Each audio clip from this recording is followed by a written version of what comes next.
dongeng kita. Gimana gimana?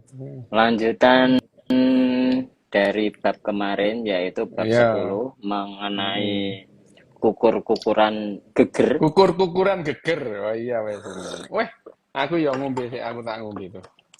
Aku Iya. yang gawa ngombe gitu. Bentar. Enak Ini itu. bab endi kok enak ngurung dicacak kok. Enak ini. Oh. Oke, Ya apa, apa ya apa soal ini? iki kerja sama berarti kan kamu garuk punggungku, aku garuk punggungmu itu kan soal altruisme ya, Dok ya. Oh iya. Altruisme Heeh. timbal balik. Heeh.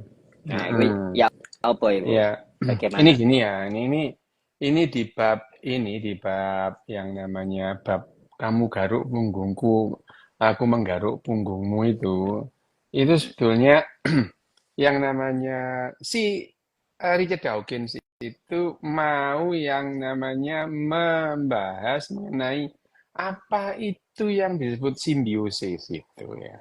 Mm-mm. Yang pertama di buku ini di bab ini itu penekanannya yang pertama mengenai yang namanya meskipun tidak secara eksplisit ya, tuh ya, disebutkan mengenai yang namanya kecerdasan bergerombol atau suar intelijen. Memang ini tidak apa namanya tidak disebutkan secara eksplisit ini suar intelligence, tapi eh, apa namanya Richard Dawkins di bab ini itu menjelaskan yang namanya swarm intelligence itu apa? Apakah swarm intelligence itu berarti satu individu dengan individu yang lain dalam kelompok itu saling melindungi gitu. Mm-mm. Bahkan disebutkan ini gerombolan egois ketemu gerombolan egois gitu ya. Iya, iya, iya. Ya, ini semut ini egois itu ya. Semut itu tidak punya yang namanya altruism, tidak punya. Ya, individual itu kalau misalnya kamu nyiksa semut, nggak ada semut yang belain lain itu, nggak ada itu, nggak ada. Ya itu Mm-mm. jadi ya sama. Misalkan kuda pun, sapi pun itu ya, itu kalau ada anaknya kecemplung, ya dijarno itu. Kecemplung dia akan. Karena apa ya? Altruisme itu hanya memungkinkan ada itu yang paling memungkinkan adalah pada individu-individu yang sadar itu yang namanya altruisme. Individu-individu yang sadar bahwa dirinya ada. Dia bisa merasakan penderitaan Oke. individu lain itu ya. Itu itu yang menimbulkan apa itu yang disebut altruisme. Nah, dalam bab ini Richard Dawkins itu melihat atau meng-highlight gitu ya, menitik beratkan yang namanya simbiosis itu apa. Nah, kita itu duluan waktu SMP, SD lah itu. Malah diajari simbiosis, ada yang simbiosis mutualisme gitu ya. Ada simbiosis yang parasitisme gitu ya. Ada simbiosis yang uh, komensalisme itu ya. Itu kan itu konsep-konsepnya kita bahwa hitungannya itu adalah individual gitu ya. Misalnya, misalnya ada yang namanya ada benalu ya, benalu yang hidup di sebuah pohon gitu ya. Itu dikatakan sebagai ini simbiosis parasitisme gitu. Ya. Atau ada yang apa namanya ada yang parasit murni gitu ya, ada yang parasit setengah-setengah. Benalu itu parasit setengah-setengah gitu, benalu gitu ya, karena benalu itu dia dia apa namanya eh, akarnya benalu itu pada sampai yang namanya pembuluh silim ya. Jadi kalau yang namanya tumbuhan itu kan ada pembuluh silim dan floem gitu ya, pembuluh kayu dan pembuluh floem ya. Kayu pembuluh silim itu dia itu adalah saluran pada saat tumbuhan itu mengambil zat-zat dari tanah gitu ya, mengambil bahan-bahan bahan-bahan anorganik dan diubah menjadi bahan-bahan organik ya. Itu pembuluh silim. Nah, benalu itu akarnya menancap kuat sampai pembuluh silim. Jadi di tengah-tengah batang kayu itu ya. Dan benalu itu Hmm. masih bisa, benalu itu hanya menggali bahan-bahan mentah itu ya. Bahan-bahan mentah itu. Dan benalu itu mempunyai klorofil. Dia punya itu ya. Dia mengambil, jadi hanya saja dia tidak bisa, akarnya dia itu mengambil dari tanah itu tidak bisa. Dia harus dari tumbuhan lain. Gitu. Nah ini kalau kita melihat ini parasitisme ini gitu ya. Misalkan mangga ada benalunya gitu. Hmm. Pohon mangganya itu tidak mendapatkan manfaat apa-apa dari Benar adanya benalu tadi. ini ya itu ya. Itu itu yang disebut parasitisme. Tapi benalu ini parasitisme separuh-separuh gitu ya. Tidak penuh ya. Kalau yang penuh itu putri malu itu. Putri malu Hmm. mana apa namanya? Tali putri. Tali putri yang kuning-kuning itu ya. Ya, ya, Tali ya. putri itu ya. Itu. Itu Yang kayak mie itu kan, Dok. mie koyok mie itu ya. Itu. Heeh. Aku lek ndelok mie ku eling-eling Siti ambek soto bedane. Wis mulai kira, mulai. Bedane Siti ambek Solo soto apa City wis gitu kan. mulai wis. Nek soto mine Sajib. putih, nek Siti mine iso macam-macam. Ya. Iso Aku liya, ora iso melu-melu ya, Cak. Aku, iso Cak. kelabu ya. Gitu. Nah ini kamu kan nyebut mie barang sih ya gitu. Iya. Itu kan lah kan nyebut mie barang. Lah Oke, nek yang tali namanya putri ya, ya aku tali nyebute putri mie. ya. Tali putri itu, nah kalau tali putri itu adalah parasit murni gitu ya. Parasit murni karena dia mengambil dari phloem gitu ya. Jadi bahan bahan makanan yang sudah jadi yang mau disebarkan ke seluruh batang itu pohon rantingnya itu terus kemudian dia diambil gitu ya. Jadi akarnya itu sampai ke phloem tadi. Hmm. Itu perbedaannya. Nah, itu kita sebut sebagai parasit itu ya. Itu adalah parasitisme. Ada lagi yang disebut komensalisme. Salah satu untung, yang lain enggak. Ada yang mutualisme gitu. Nah, di bab ini gitu ya, di bab ini itu kita berbicara pada tingkat gen gitu ya. Ya. Ya, ya, itu tingkat gen. Nah, kalau kita berbicara pada tingkat gen, ya enggak ada parasitisme, mutualisme, karena semua itu akan memberikan keuntungan bagi yang namanya kehidupan. Ya, jadi kalau kita dari sudut genetika gitu ya, yang terjadi keriuhan yang terjadi di mana misalnya di gurun Kalahari itu ya, di savana Kalahari, itu tidak ada yang namanya satu dominan, yang lain enggak, atau ini puncak predator ya, predator puncak apa singa ya, itu tidak demikian kalau dari sudut pandang genetika. Jadi yang terjadi di Gurun Kalahari itu antara buaya, burung, singa, wildebeest, cheetah, itu mereka bekerja sama untuk mempertahankan yang namanya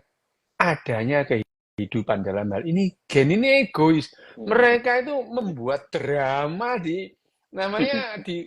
dia membuat drama, sebuah drama kehidupan. Misalnya kita melihat wildebeest atau melihat seekor kerbau gitu ya, diserang oleh singa gitu, kasihan gitu ya. Lah kon lek singone gak mangan terus mbok kongon mangan lemper. Lho gak iso ngono ya. Jadi kita itu cenderung ya itu melihat ya misalnya eh, diserang kambing eh, kijang diserang oleh singa gitu. Kita cenderung mengatakan kijangnya itu adalah korban. Tapi dalam sudut pandang evolusioner genetika, perilaku-perilaku drama yang ada di Gurun Kalahari atau apa ya di daerah Kongo sana atau di sub Sahara sana yang wild gitu katanya ya, wild gitu. Singa makan apa namanya, makan wild beast, buaya makan wild beast ya. Terus kemudian buaya diserang oleh puma. Oh itu yang namanya apa namanya, jaguar itu. Jaguar itu boyo diuber ya. Jaguar itu menyelam, jadi pertarungan di air antara buaya dan jaguar itu kalah buayanya itu.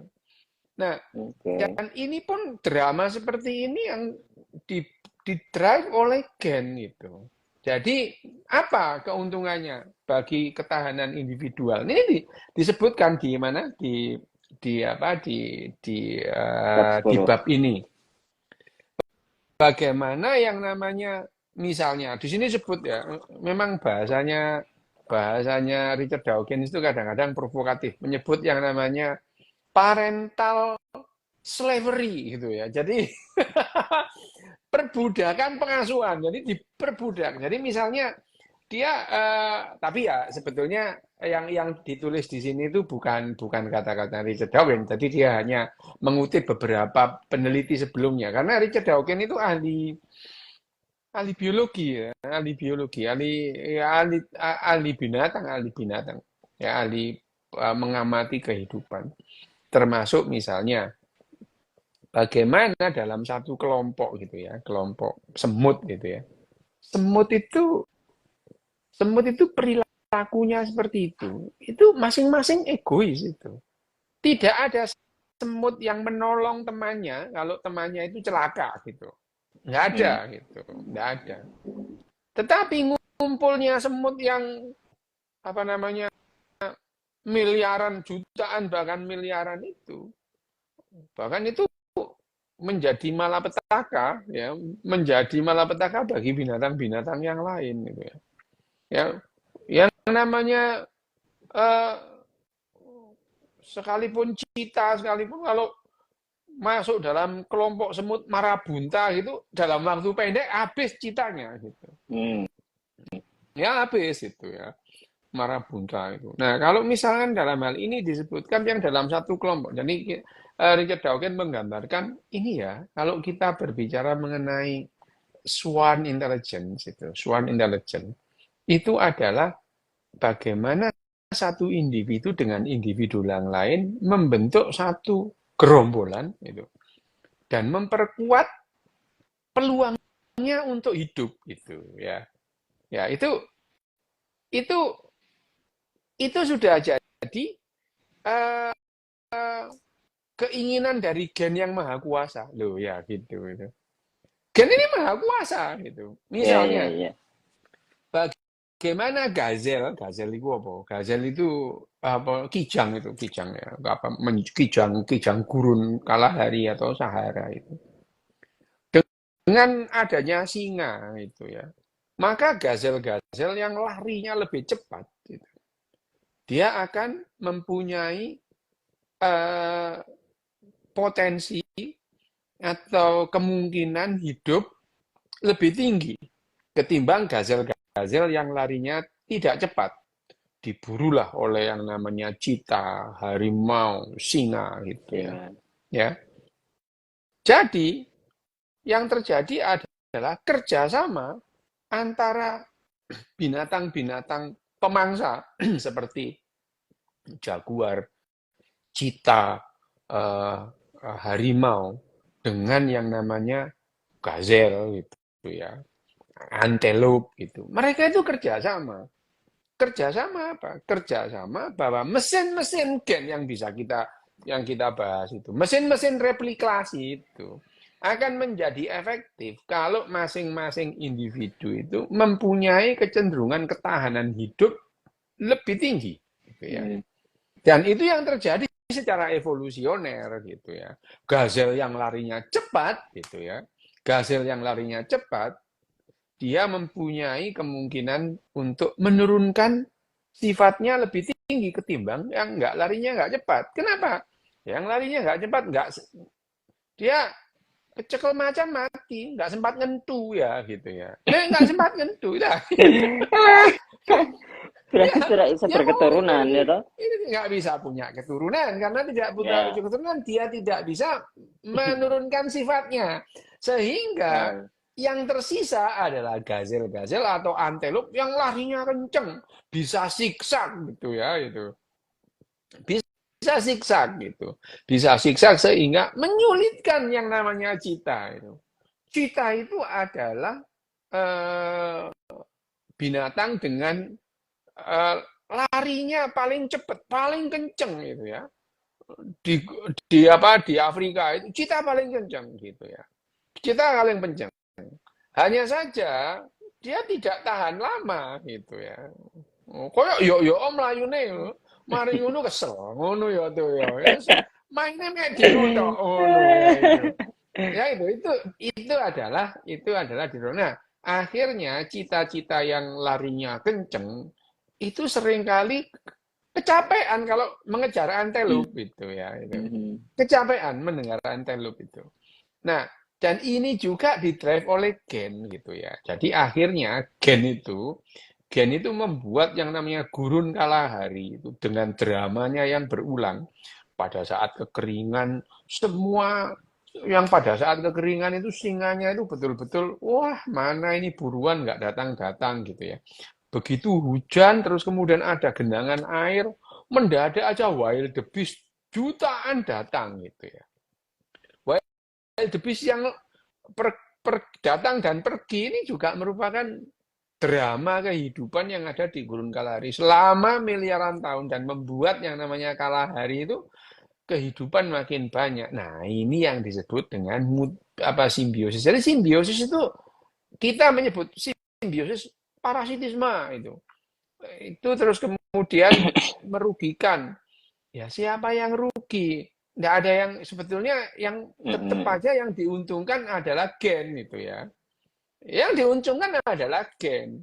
Karena gen ini secara faktual selama 3,7 miliar tahun kehidupan muncul di muka bumi ini, jumlah gen itu makin lama makin banyak.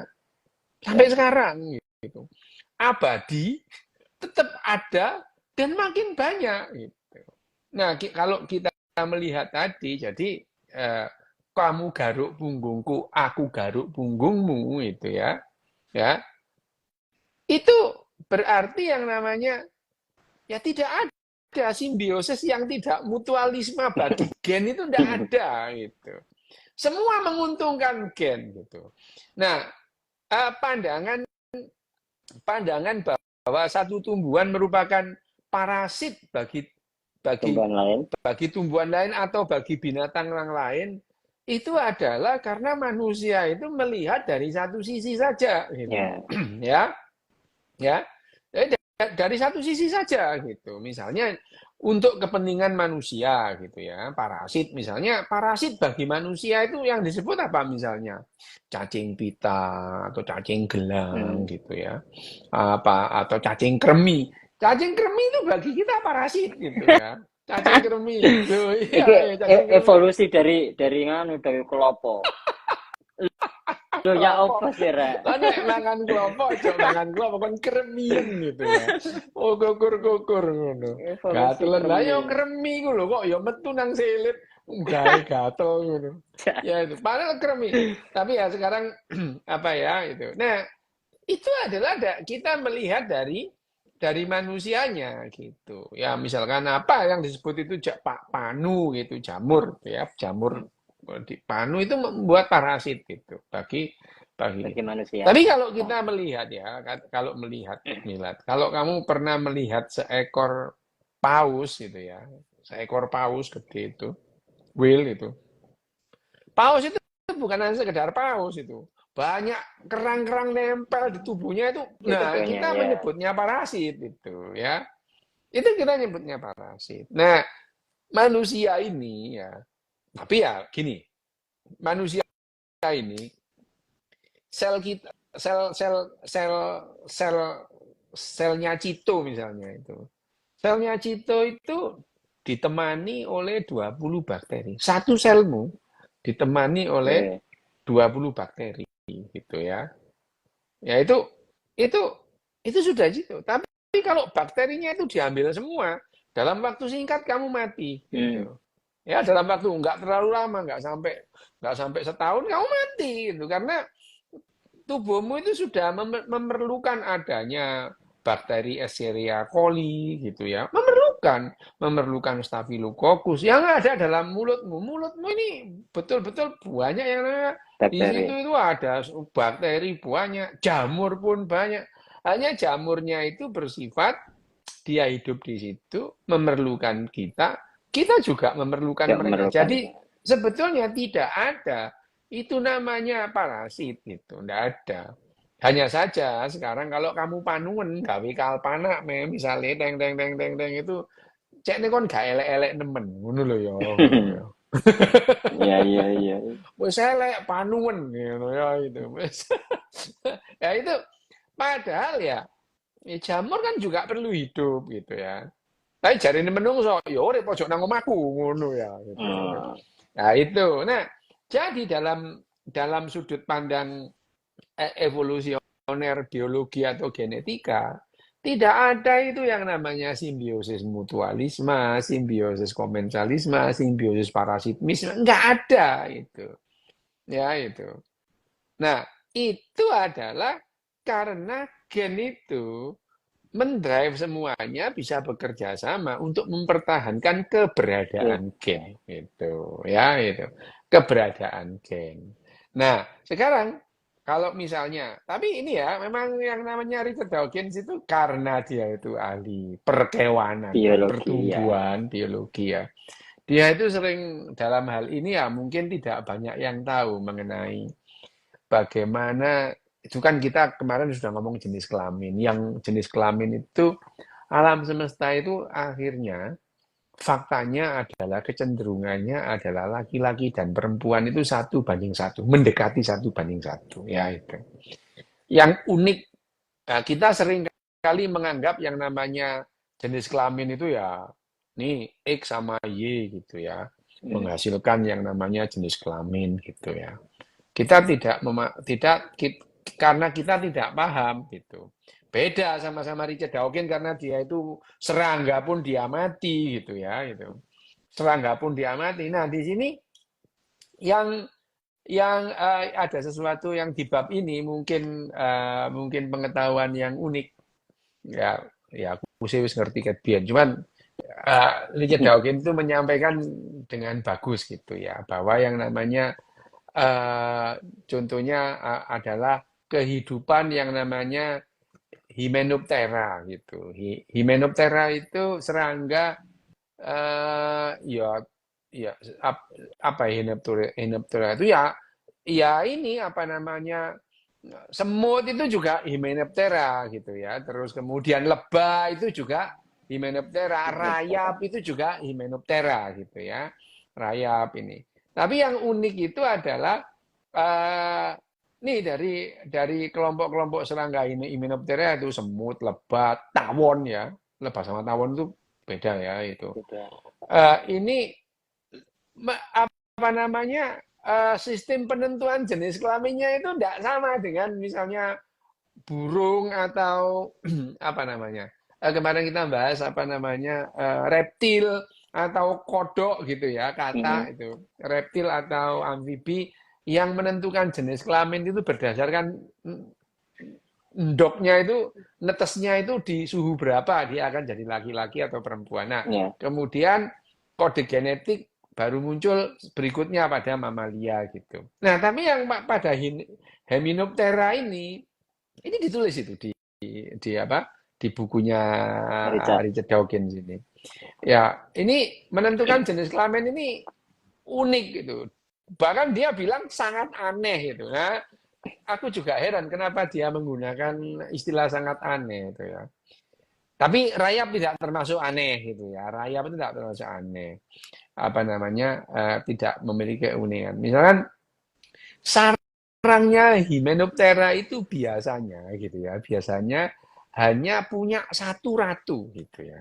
Ya, jadi ada Oke. ratu itu.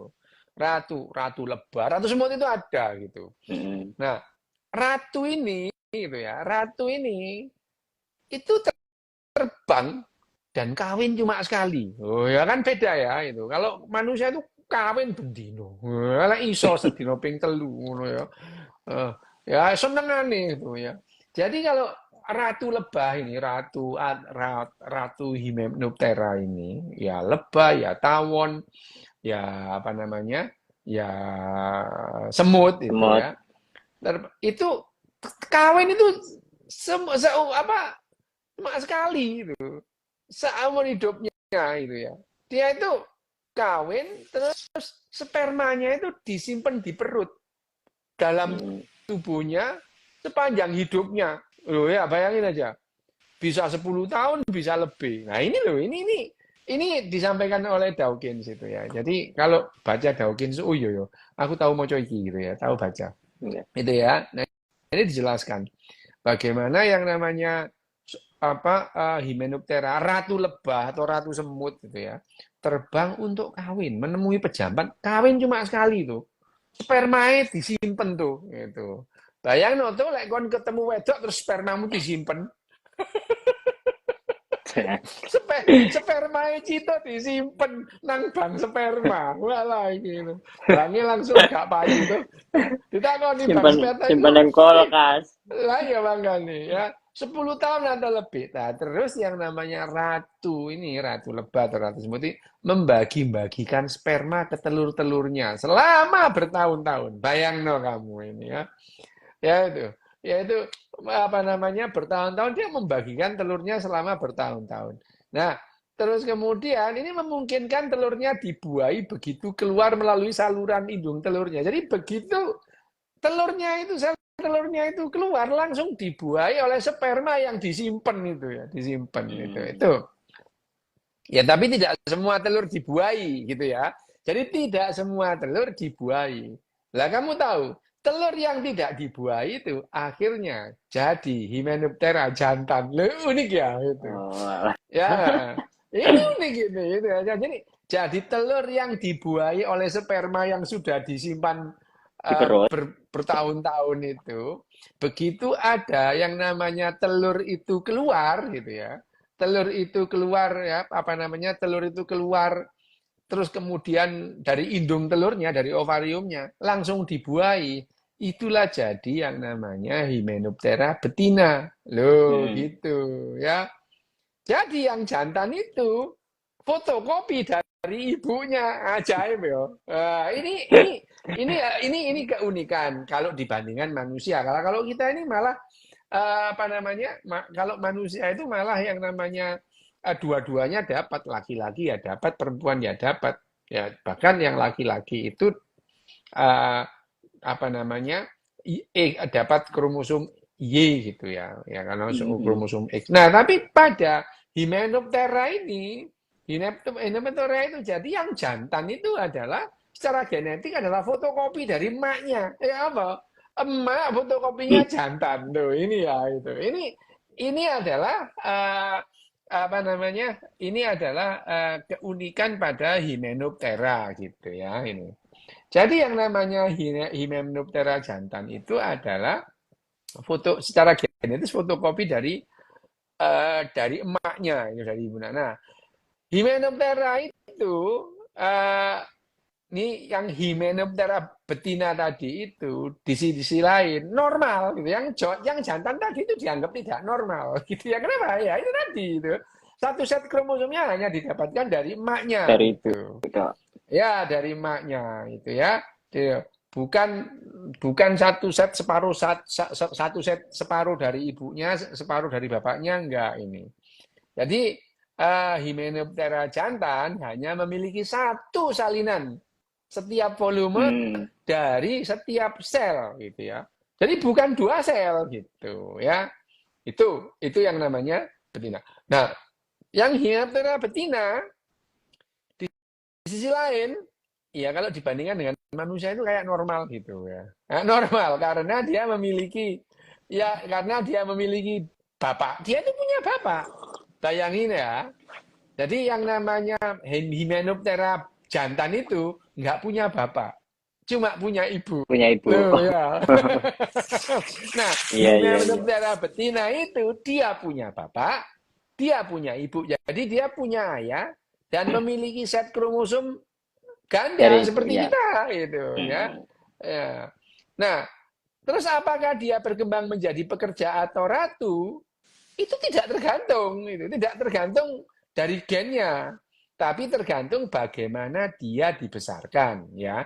Artinya setiap betina memiliki satu set lengkap gen yang membuatnya bisa menjadi ratu. Loh gitu ya. Oke, ya, Ya, ya.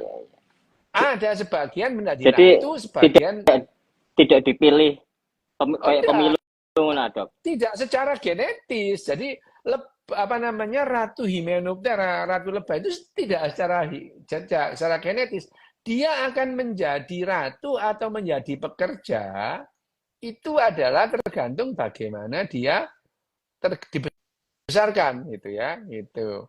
Nah, misalnya ya ini tadi ya yang dibilang itu setiap betina memiliki satu set lengkap gen yang membuatnya bisa jadi ratu dan satu Hmm. set lengkap bisa membuat jadi pekerja loh gitu, gitu.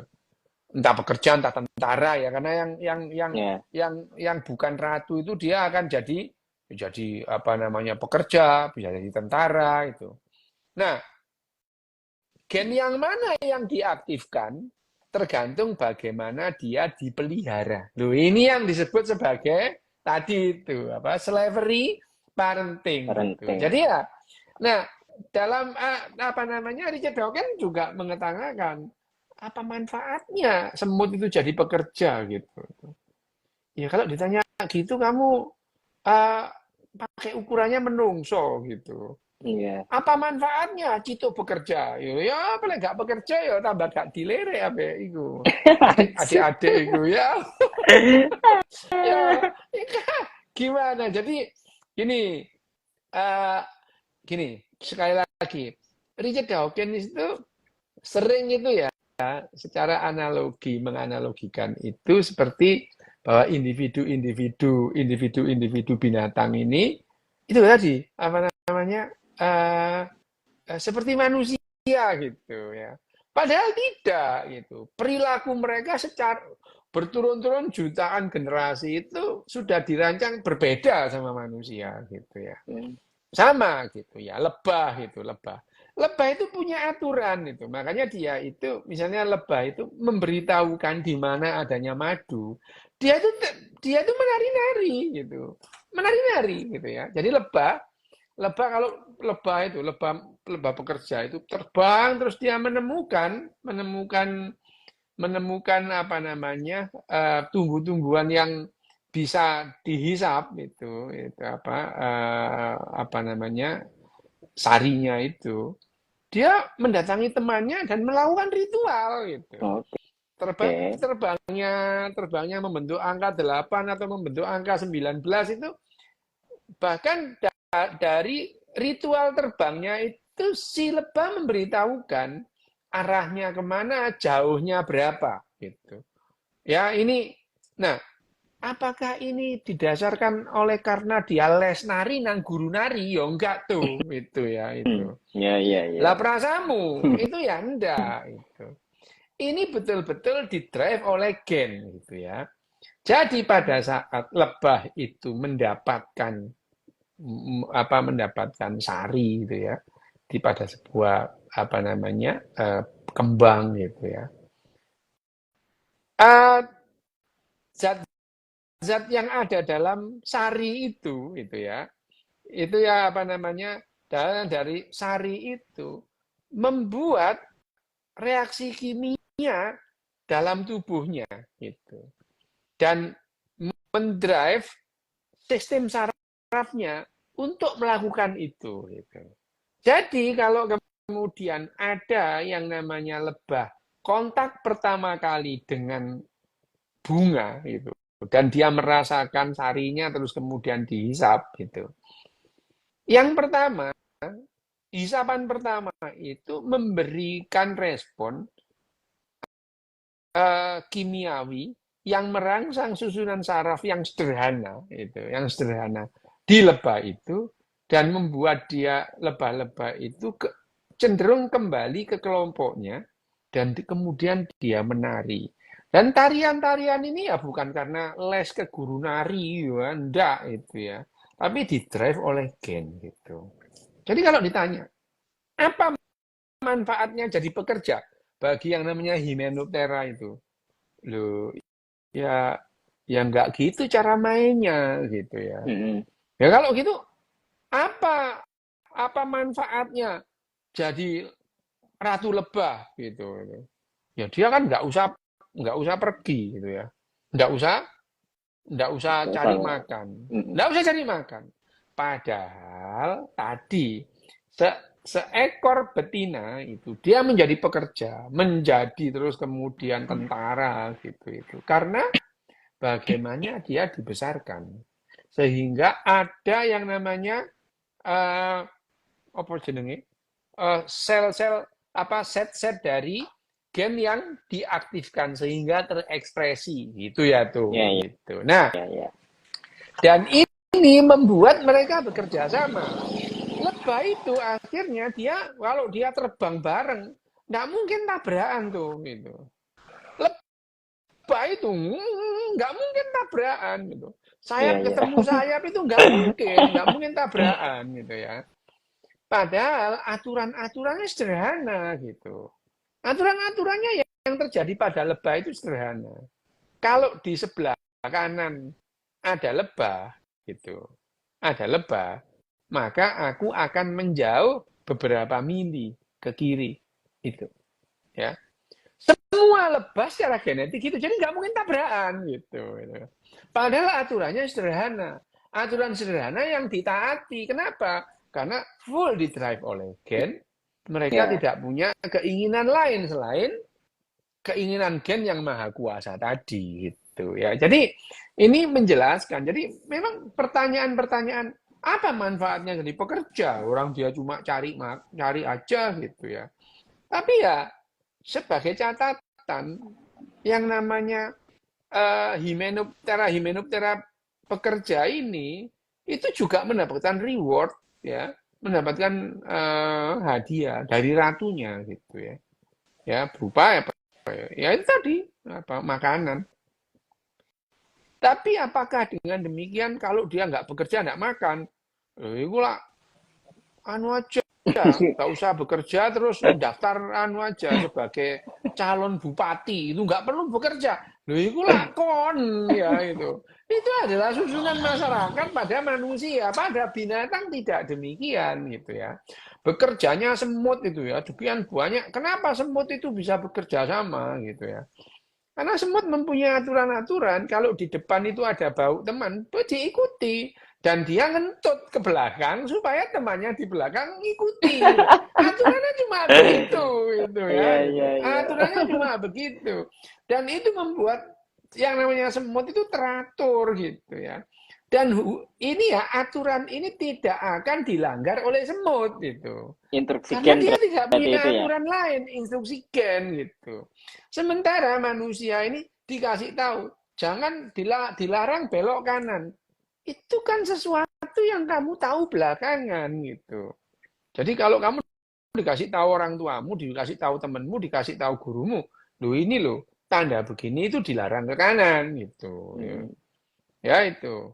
Tapi kamu tidak dilatih untuk mengikuti instruksi itu gitu. Ya nggak bisa gitu ya. Itu yang disebutkan bahwa yang namanya dalam yang namanya swan intelligence itu bukan lantas kemudian masing-masing itu sadar gitu ya. Karena yang namanya sadar terus kemudian mempertahankan kelompoknya tidak, karena itu adalah didrive oleh gen. Nah, manusia ini pada dasarnya kecerdasan bergerombolnya itu terbatas, tidak lebih dari 50 50 ya. gitu. Lebih dari 50 manusia itu cenderung bermusuhan gitu. Cenderung bermusuhan ya itu. Hanya narasi, hanya fiksi yang bisa menyatukan orang banyak ini gitu ya. Apalagi dalam jumlah yang besar diperlukan narasi fiksi yang lebih besar untuk menyatukan. Tapi manusia-manusia yang banyak ngumpul disatukan oleh fiksi ini fragil, gampang bercerai-berai gitu ya. putusan MK itu membuat cerai-berai koalisi gitu ya. Bayangin aja itu. Loh iya ini betapa yang namanya apa namanya kecerdasan bergerombol pada manusia ini sangat fragil gitu ya. Sangat fragil dan begitu terjadi sesuatu yang membuat kecerdasan ini hilang, kemudian manusia itu cenderung untuk saling menyakiti bahkan saling membunuh gitu. Menyakiti membunuh. Jadi kalau misalkan di gedung olahraga atau di gedung bioskop gitu ya, di gedung bioskop ada kebakaran, diteriakkan kebakaran. Kalau yang terlatih seperti di Jepang, terus kemudian dia akan mengikuti tanda keluar lewat mana, itu ya. Dan dia mengikuti tanda, tidak berdesak-desakan, mengikuti tanda, karena Antre. dia juga dilatih untuk antri, gitu ya. Mengikuti tanda. Jadi kalau gelap itu mesti ada tanda-tanda Ya, ya. yang menyala apa namanya fluoresen itu untuk keluar, gitu. Itu dilatih. Tetapi kalau tidak dilatih, ada kebakaran gitu. Mereka bukan mati karena kebakaran, mati karena saling injek gitu ya. Ya, mati karena saling injek. Itu terjadi itu di Malang gitu ya. Ya. Di Malang itu karena saling injek gitu ya. Saling injek, mati itu ya. Itu karena tidak dilatih. Sehingga bergerombolnya manusia ini memang secara evolusioner tidak dirancang seperti itu gitu ya. Sehingga kalau manusia bergerombol, mereka harus dilatih untuk mempertahankan gerombolan ini tetap efektif gitu ya. Yang terjadi ya di Jepang misalnya pada saat ada pesawat nabrak gitu ya. Pesawatnya itu mendarat nabrak gitu. Padahal ya, wah itu sudahlah ya, terbakar itu. Ada yang melihat jendela itu ada api di luar jendela di sampingnya itu. Tapi karena mereka disuruh tetap duduk, mereka duduk itu. Mereka memang dilatih untuk mengikuti petunjuk. I will follow direction quickly gitu ya. Saya akan mengikuti petunjuk dengan cepat gitu ya. Jadi kalau ada instruksi, dia diam, disuruh duduk, duduk dia. Begitu landing pesawat berhenti, disuruh berdiri, berdiri. Apa namanya? Jangan membawa apa-apa, ya ditinggal semua, tasnya ditinggal, gadgetnya ditinggal, nggak langsung buset deh gitulah. Kalau di sini buset deh, kebakaran di luar itu. Jadi bukannya kamu itu ngikuti petunjuk malah apa bikin status gitu ya. Jadi tidak seorang pun membawa yang namanya gadget, tidak seorang pun membawa yang namanya koper, enggak. Tinggalkan barang-barang Anda, sepatunya dilepas, dilepas benar gitu ya. Itu yang membuat mereka survive gitu. Hidup semua, nggak ada korbannya. Gitu. Nah, yang begini-begini adalah bagaimana yang mempertahankan tadi, mempertahankan kecerdasan bergerombol artifisial bikinan gitu. Karena tidak manusia tidak dirancang untuk bergerombol dalam jumlah banyak gitu. Tetapi kalau bergerombol dalam jumlah banyak, ada cara-cara untuk mempertahankan kecerdasan itu gitu ya dengan latihan. Jadi kalau kamu di Shinjuku Crossing itu, wah sekali nyebrang itu ribuan orang nyebrang itu. Tapi juga tabrakan tuh gitu. Enggak tabrakan, ya enggak senggol-senggolan, enggak sikut-sikutan, enggak itu. Karena mereka dilatih untuk itu. Berarti Apakah itu lebih baik? berarti Apa? latihan itu mengurangi kepanikan, Dok. Ya iya memang itu. Kepanikan itu Yang kan bayangin aja kalau misalkan di stadion mm, dilempar gas gas apa namanya gas air gas mata, air panik tangis. mereka, wah wah wah wah wah wah, wah, wah, wah, panik mereka.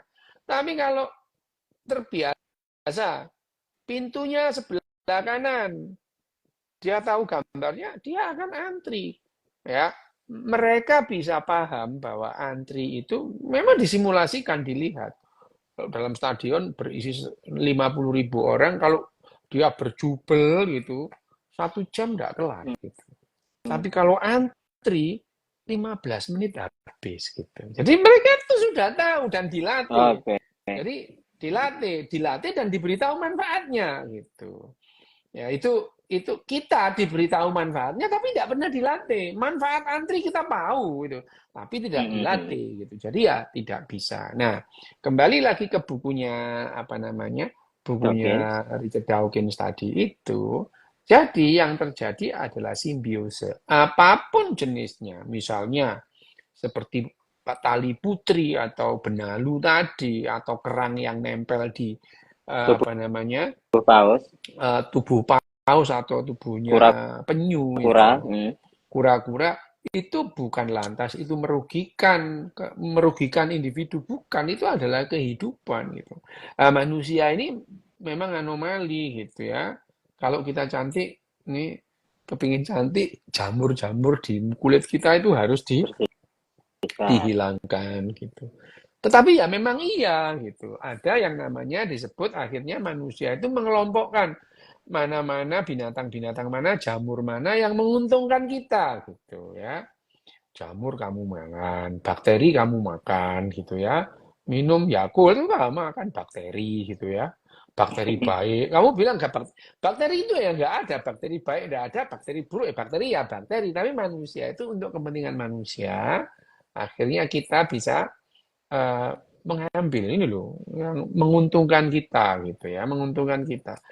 Memang pada dasarnya yang menguntungkan manusia disebut baik sehingga manusia akhirnya bisa mempertahankan bahkan merentang merentang yang namanya rentang apa usia harapan hidupnya ya. Rentang harapan hidup manusia akhirnya memanjang. Kenapa? Karena kita tahu gitu ya supaya kita tidak gampang infeksi gitu, kita sabunan tangan kita sabun gitu ya. Supaya kita tidak gampang infeksi kaki kita pakai sandal, pakai sepatu itu ya itu. Itu. Jadi kalau ada orang apa namanya kampanye lepas sepatu, kon niku kepingin cantengen ngono ya. Karena sepatu itu melindungi kita dari yang Ya. namanya duri, dari ini itu. Lah dia enak, jalannya ditekel gitu ya. Lah perasamu petani-petani ku mbok kongkon nggak gawe sandal. Kena eri, lo cantengen mati lah gitu ya. Ini adalah bagaimana yang namanya simbiose dan ya misalnya bakteri itu misalnya akhirnya bakteri itu diusir dari dari tangan kita gitu ya. Masih banyak tempat untuk bakteri untuk yang lain gitu ya.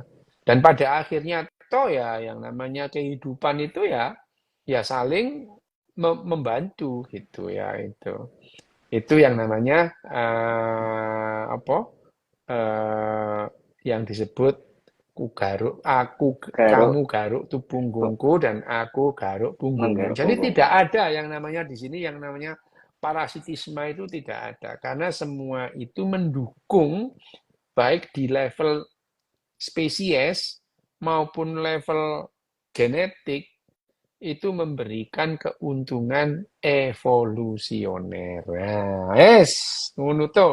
Wek, Ah, wis 50 menit wae aku. aku takon soal ini dok, soal Apa? eh, yang tadi kan tawon itu ya, yang Mbok E itu malah bisa menduplikat pejantan, Ya, ya kan? mm. Apakah itu juga berlaku di belalang sembah? Belalang sembah kan kudu ngaplok bojone sik to. Dia dimakan untuk kebutuhan proteinnya gitu. Heeh. Nah, Jadi apakah untuk ini Mbok perempuannya juga betinanya itu bisa menduplikat oh laki-laki? beda, beda. Ini kan kita berbicara mengenai Hymenoptera gitu. Hymenoptera ya. Hymenoptera. Serangga yang lain berbeda gitu ya itu. Serangga itu adalah binatang atau kehidupan paling banyak gitu ya. Di permukaan itu ya. Kalau di laut ya beda itu ya. Kok serangga itu paling banyak. Tapi ya di laut juga yang namanya apa namanya eh, insekta itu apa binatang berbuku-buku itu juga paling banyak gitu. Tapi ya serangga ini banyak variasinya ya itu. Banyak itu. Diptera, Hymenoptera itu adalah perilakunya sangat berbeda antara Bipetera dengan Hymenoptera. Itu sudah Oke. sangat sangat berbeda. Baik bagaimana mereka berkembang biak maupun berperilaku. Itu beda antara kupu dengan lebah itu sangat berbeda itu. Ya kan lebah itu tidak ada lebah terus dadi entung gitu kan nggak ono gitu ya. Tapi kalau ular dadi entung terus dadi Kupu. kupu gitu. Ini juga berbeda gitu. Menentukan jenis kelaminnya juga beda itu. Jadi beda Oke. tuh ya. Siap. Saya tak bacakan pertanyaan. Karena ada fiksi dan narasi ini, Dok. Karena ada Mm-mm. fiksi atau narasi, berarti manusia tidak sepenuhnya dikendalikan oleh gen egois ya. Loh, lah kamu itu bisa berpikir ya karena dikendalikan oleh gen egois itu. Ya, apapun yang kamu lakukan, yang untung tetap gen gitu. Ya, itu. Apapun yang kamu lakukan, tetap gen itu egois itu. Ya, manusia ini seperti punya altruisme, ya altruisme juga mele-mele gitu ya. Altruisnya manusia juga mele-mele gitu ya. Ya. Kalau konsep Narasinya iki manusia lo, ya. Nah, narasinya juga dalam rangka menarasikan altruisme yang mele-mele gitu ya. Dan ini juga dikembangkan oleh gen. Jadi gen itu koyok bandar dadu lah, kalah menang nyirik dalam gitu. menanyir. Kalah Betul. menang nyirik. Nah, Oke. lanjut. Ini, Oke. Dok, kalau kolam gen, apakah buta warna juga diturunkan dari pihak ibu? Ya, apa ya, Pak? Buta warna Nah, enggak lah, enggak gitu kalau buta warna. Buta warna itu kalau buta warna itu variabelnya banyak. Nanti kita ngomong sendiri tentang buta warna ini. Buta warna itu unik. Nanti kita bahas buta warna oke. sendiri. Ini kalau dibahas kurang 10 menit enggak cukup ya Siap. itu. Udah itu, Dok, pertanyaannya. Ya wes. Wes tuh. Oke, Ditentusno siap. engko ngarep. Matur suwun. Oke. Oke. Dah. Ya, terima kasih teman-teman. Next kita bahas bab lanjutan.